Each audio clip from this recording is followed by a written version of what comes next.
ढेंकानाल जिला भुवन ब्लॉक अंतर्गत धलपड़ा पंचायत रे महादुर्नीति चली बोली अभियोग आसुची। केउठी डाक्तरखानाटीए नाही बोली लोके असुस्थ हेले दूर दूरांत को जाउथिबा बेले धलपड़ा पंचायत रे स्वास्थ्य केन्द्र थाई मध्य लोके हंतसंत हेउछंती। घटना हेउछि धलपड़ा पंचायत रे धलपड़ा उप स्वास्थ्य केन्द्र थाई मध्य यह अचल अवस्था रे पड़ी रहिछि। मेडिकल रे ना अछंती डाक्तर ना अछंती पियन। लोकंक कहबा मुताबक एठारे किछि लोके सिमेंट आनी रखिछंती एवं एहार बाहर पटु ताला दिया जाइछि। एठी लोकंक जीवन सहित खेला हेउनु त कोन हेउछि।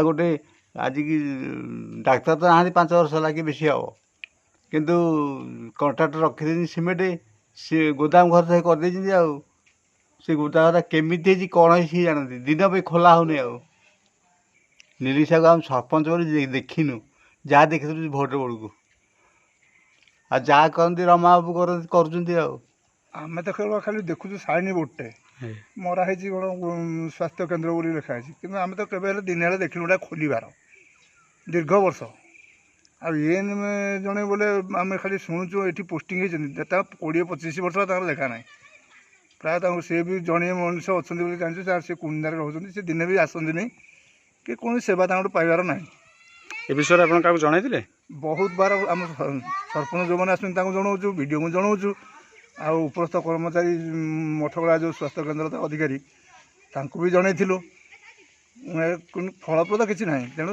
हताश हो सरपंच आए सी तो कहीं चिन्ह ना कि जानी ना सरपंच तो प्राय जो 4 वर्ष 6-7 मास है से प्राय 4 थर खंडे टोटाल पंचायत बसी आसवे कि नहीं क्या भाई आम मैंने कि देखी बैचान्स सी कौटी पार्टी फिटाती नहीं किसी कहते ना आपत्ति कले कौन लाभ आपत्ति कर थकी।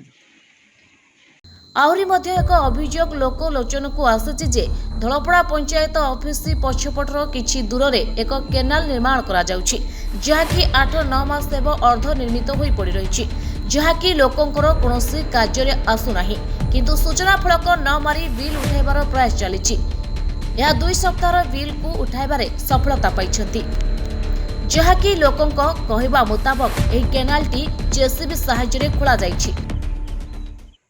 यहाँ मेसीन द्वारा गोटे आवश्यकता नाला मेसीन द्वारा गोटे खोलिकी जड़े व्यक्तिगत जी कि आम नायब सरपंच अच्छा बिल टी पाटा जीव बोली अधार नहीं जो जो पाटा ओला पाटा गाँ पाटा समझे आसवा खोली गोटे प्रकार होता है मेसीन द्वारा खोलिले आम कहलु कहीं मेसीन द्वारा तुम खोलुच ना मो बिल को मुझे पानी नेबी किंतु एबे आम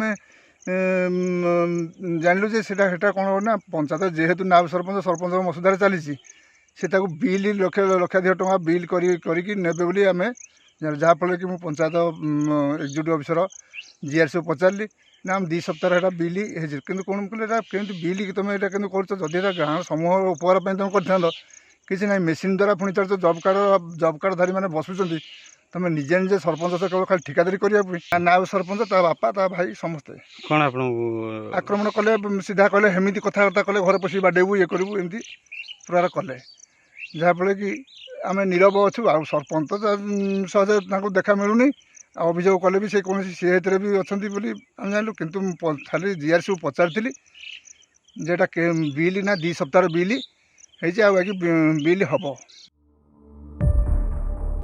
अनेक उपर अधिकारी हाथ रही बोली जना पड़ी कारण यह कि जे आम प्रतिनिधि दुशासन पृष्ठिंक मोबाइल को फोन करी जदि तू ए न्यूज को वायरल करिबु तेबे तते मारी फिंगी देबी तू मोर रेकर्डिंग करी सुना कि एफआईआर दे मोर केही किछि करि परिबेनी कारण मोर हाथ आईन ठारू बेसी लंबा कोन छाड़ी चटबी रे ए जो न्यूज रे हाँ से जाई सार काली सकाल से आज कोन तांगर ऑफिस माने सुना मते एते कथा किछि कहया दरकार नहीं तुमको किए कहला मते ता नाटा दरकार ना दिव्यसिंह हरिका सब देखेले डाकी दिव्यसिंह महांती हरिका माने ता संगे रहउ की हां से तो मते जाई सेठी सेठी एठी फास्ट देले गुडे लोक कहले तापर सेठी मेडिकल तुम मेडिकल गुडे लोक से ना गुडा सुनंदु से ना आपण जदि जहाँ पचरे नंबर नहीं जातु आम सारंग सहित कथा हूँ शुण तुम कतरे रिटर्न देइछंती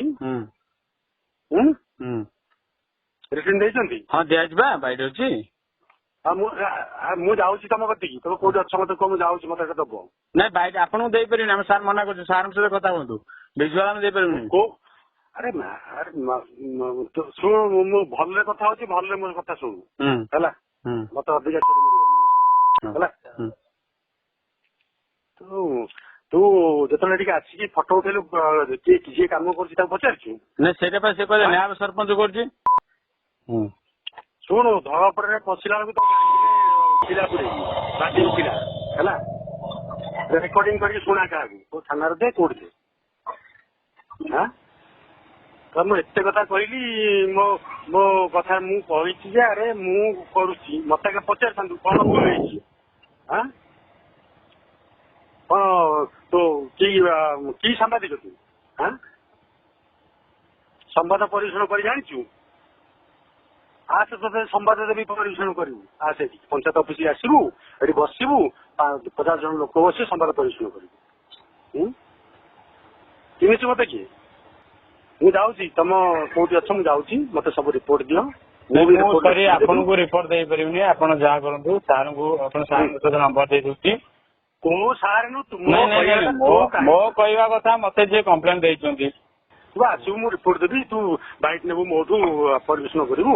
ହଁ ମୁଁ ତ ଶୁଣନ୍ତୁ, ଆପଣ ତ ଏଟା ତ ଆପଣ ଯୋଉ କହୁଛନ୍ତି ଏଇ ଯୋଉ ଘଟଣାଟା, ମତେ ଖାଲି କୁହନ୍ତୁ ଆପଣ ଯୋଉ ଏଇ ଭାଷା ମତେ ଯୋଉ କହିଲେଣି। ମୁଁ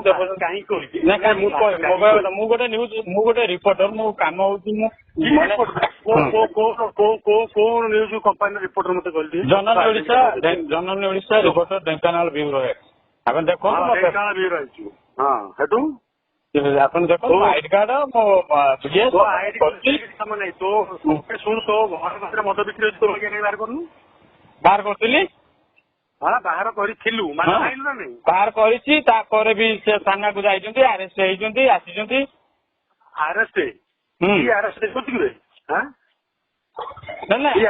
ନା ଆପଣ କହିଲେ ସେଟା ଯେ ମୁଁ ସେଇଟା କହୁଛି। ତତେ ମୁଁ ପଚାରୁଛି, ତୁ କାହିଁକି ମତେ ନ ପଚାରିକି ଆଗେ ଆସିଲୁ? ମୁଁ ପଚାରୁଛି। ଆଜ୍ଞା ଆମେ ନ୍ୟୁଜ ସଂଗ୍ରହ କରିବା ପାଇଁ ଶୁଣ, ତମେ ଯିଏ ହୁଅ, ସାମ୍ବାଦିକ ହୁଅ, ସେ ରିପୋର୍ଟର ହୁଅ, ସେ ଢେଙ୍କାନାଳ ଜାଣିବା କଥା। ମୋ କହିବା କଥା, ଯିଏ କାମ କରୁଛି ତାକୁ ଭେଟିଛ? ନାଇଁ ମୁଁ କାମ କରିଛି ମାନେ ମୁଁ ସେ କାମଟାକୁ କିଏ କରିଛି ଆମେ ବୁଝୁଛୁ। କଣ ଆମ ଗାଁ ମୁଣ୍ଡି? ନାଇଁ ତୁମ ମୁଣ୍ଡି ବୋଲି ମୁଁ ତ କହୁନି, ସିଏ ଯୋଉ କହିଲେ, ନାଇଁ ସିଏ ଯୋଉ କହିଲେ ଯେ ଆପଣ ଏଇନେ କାଇଁ 2 ମାସ ହେଲା ମାନେ ଆଉ କଣ ଆଖିରେ କିଛି ଦେଖାଉନି? ତ ଦେଖିପାରୁନୁ? ଆଉ କଣ ଦୁର୍ନୀତି ହଉଛି ଦେଖିପାରୁନୁ? ତୁ କିଏ? ତୁ କଣ ଆସିକି ଆମ ଗାଁରେ ଫଟୋ ଉଠଉଥିଲୁ? ତୋ କ୍ୟାମେରା ରଖିଛୁ ନା?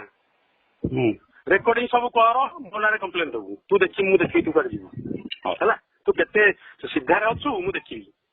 ଠିକ ଅଛି ହେଲା, ତ କହିଦେଲି।